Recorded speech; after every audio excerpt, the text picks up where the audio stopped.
घरचा तंत्र ह्या चॅनलमध्ये मित्रांनो सर्वांचं स्वागत आहे। आज बघा आपल्याला इथे एक झाड असं भेटले आपल्या शेतामध्ये।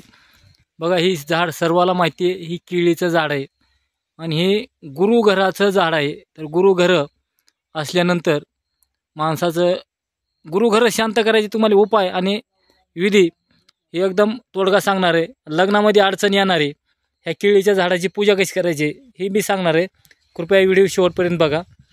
तर गुरुघर जर अडचण असली तर काय करते, तुमचे पैसे अडकलेले येत नाहीत, पैसे लोक देत नाहीत, मग ह्याचा उपाय काय करायचे, गुरुपुष्य नक्षत्रा दिवशी ह्या झाडापाशी आदल्या दिवशी जाऊन ह्या का आपण इथं मुळ्या त्याच्या उघड्या केल्यात मगा पाण्यानं, पाणी प्रेशरनं करून अशा मुळ्या उघड्या करून ह्या मुळ्याची पूजा करायची। कुठं गुरुपुष्य नक्षत्राच्या आदल्या दिवशी जर पूजा केली तर एकदम चांगलं, नाही तर गुरुपुष्य नक्षत्र दिवशी ही मुळी काढायची आपल्याला मित्रांनो।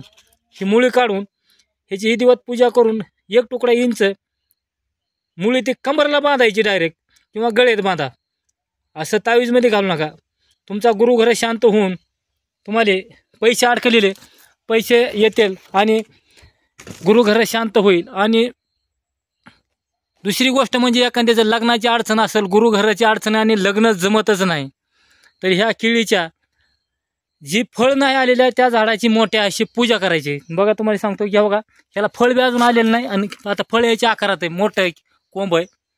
तर अशा झाडाची ह्याची तुम्हाला पूजा करायची। जर ह्याची तर तुम्ही पूजा केली, तुमचा गुरुघर शांत होऊन, तुमचं लग्न जर गुरुघर अडचण असलं तर गुरु शांत होऊन तर तुम्हाला गुरुवार ह्याची पूजा करायची। तर असे काही 3 गुरुवार केले, तुमच्या गुरुघराचा दोष आणि लग्नातला दोष असेल गुरुघरातला कुंडलीतला हे निघून जायला मदत होती मित्रांनो।